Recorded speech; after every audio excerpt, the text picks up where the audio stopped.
수강자 여러분 안녕하십니까.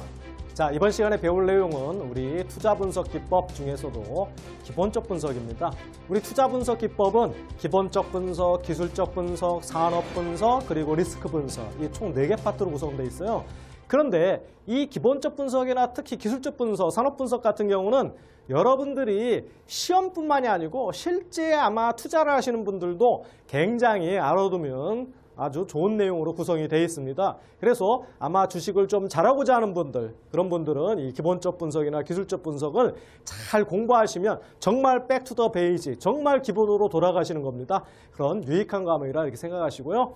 그럼 함께 먼저 그 첫 시간 기본적 분석부터 출발해 보도록 하겠습니다. 자, 먼저 증권 분석의 개념 및 기본 체계, 기본적 분석의 체계. 자, 우리가 증권 분석을 할 때는 왜 하죠? 왜 증권 분석합니까? 자, 주식이다. 왜 분석해요?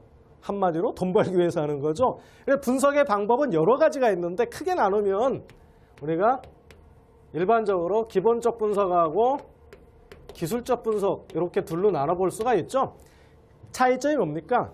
기본적 분석은 우리 기업의 내재 가치를 중점적으로 분석하는 겁니다. 내재 가치라는 건 쉽게 얘기하면 여러분들이 이 주식을 사면 내가 주식을 사서 보유하고 있는 동안 나한테 얼마를 벌어줄 텐데, 그럼 여러분들이라면 지금 이 주식을 얼마 주고 사면 적정하다고 보느냐, 즉 이론적으로 계산한 가치, 적정한 가치가 이 내재 가치입니다.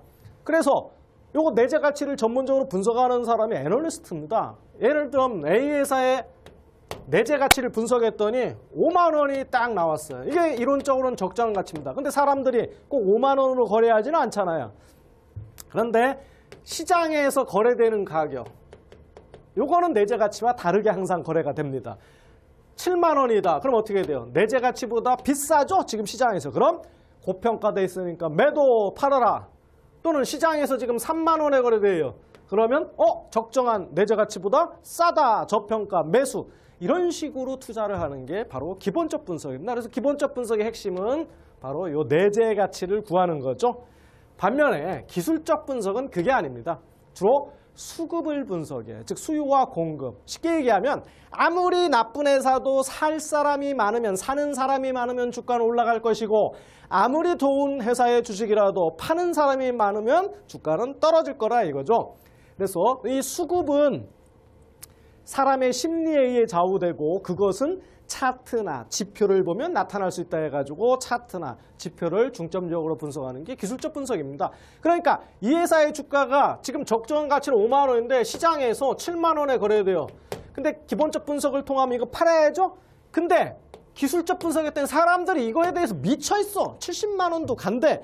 그런 걸 차트에서 나타난다. 그러면 더 갈 것 같으면 사는 겁니다. 이렇게 투자하는 게 바로 기술적 분석입니다.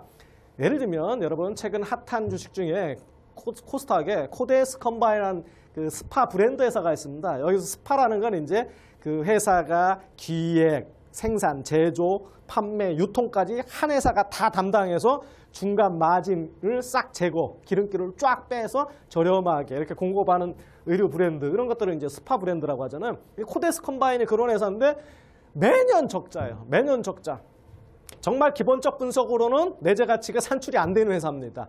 살 수가 없죠. 근데 기술적 분석으로는 주가가 어마어마하게 올라가지고 심지어 코스닥의 시가총액 상위권 5조 정도까지 갔잖아요. 엄청나게 하여간 이런 게 다 이제 기술적 분석으로만 접근할 수 있는 주식이 되는 거죠. 자, 어쨌든 이렇게 하는 게 바로 증권 분석인데, 그럼 증권 분석은 결국 증권의 수익과 위험을 전망하는 것이라고 볼 수가 있습니다. 그 중에 이번 시간에 할 이제 기본적 분석은 크게 양적 분석과 질적 분석 또 이렇게 나눠볼 수가 있습니다. 양적 분석이라는 건 숫자, 계량화가 가능한 분석이에요. 그래서 계량화가 가능한 자료를 분석하는 방법으로 기업이 숫자로 보여주는 게 뭡니까? 재무제표죠. 재무상태표, 손익계산서 이런 거. 그래서 주로 양적 분석은 재무제표에 대한 분석입니다. 반면에 질적 분석은 계량화가 불가능한 자료를 분석하는 것으로서 경제나 산업의 동향을 분석하고 그 기업의 사업 내용, 경영진들의 건강 상태, 경영진의 학습 상태, 비전, 태도 이런 거 다 분석하는 게 질적 분석에 해당되는 거죠. 자, 질적 분석할 때도 이런 걸 분석할 때 미시 방식, 바텀업 방식입니다. 우리 해외 투자에서도 배웠죠. 바텀업은 바닥에서 위로. 그러니까 이거는 미시 방식은 상향식이 되는 거고, 거시 방식은 탑 다운이니까 위에서 아래로니까 이거는 하향식 분석 방법이라고 볼 수가 있습니다. 미시, 마이크로소프트죠. 아주 작은 것부터 분석해서 크게 확장해 나가는 거고, 거시, 망원경 분석입니다. 매크로입니다. 크게 보는 거예요. 먼저 크게 분석한 다음에 점점점 작게 분석을 틀을 좁혀 나가는 거예요. 그래서 거시 방식이라고 하면 제일 범위가 큰 경제 분석을 합니다. 경제가 좋을지 나쁠지. 좋다. 그럼 주식 투자 많이 하자. 채권보다는 주식으로 가자. 딱 정했어요. 그럼 어느 주식 살래? 의류 살래? 뭐 소비재, IT, 제약, 각종 산업 있죠? 섹터가 있는데 그 중에서도 좋을 만한 곳에 투자하자. 산업 분석합니다. 그렇다고 여러분 똑같은 그 IT 산업이라도 잘 되는 게 있죠? 더 좋은 기업을 분석해 나가는 이런 식으로 나가는 게 이제 탑다운 방식, 거시 방식이고, 그게 아니다. 지금 글로벌화 시대인데 경제가 나쁘더라도 잘 되는 기업은 있다. 그래서 먼저 좋은 기업을 찾아내는 거예요. 그리고 그가 속한 산업을 분석하고 그가 속한 나라의 경제 전체를 분석해서 비중을 결정하고, 이런 것 방식은 이제 미시 방식, 바텀업 방식입니다. 다 많이 쓰고 있는 방식이에요. 옛날엔 주로 이 방식을 많이 썼지만 최근에는 이런 방식도 많이 사용을 하고 있습니다. 자, 가치평가와 현금 흐름.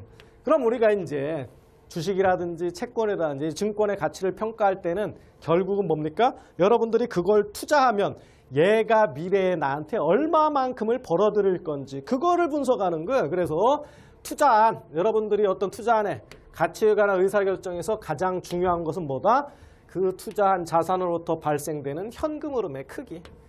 회계적으로 재무상태표나 손익계산서, 즉 재무제표에서 나오는 숫자가 아니고 실제적으로 그 자산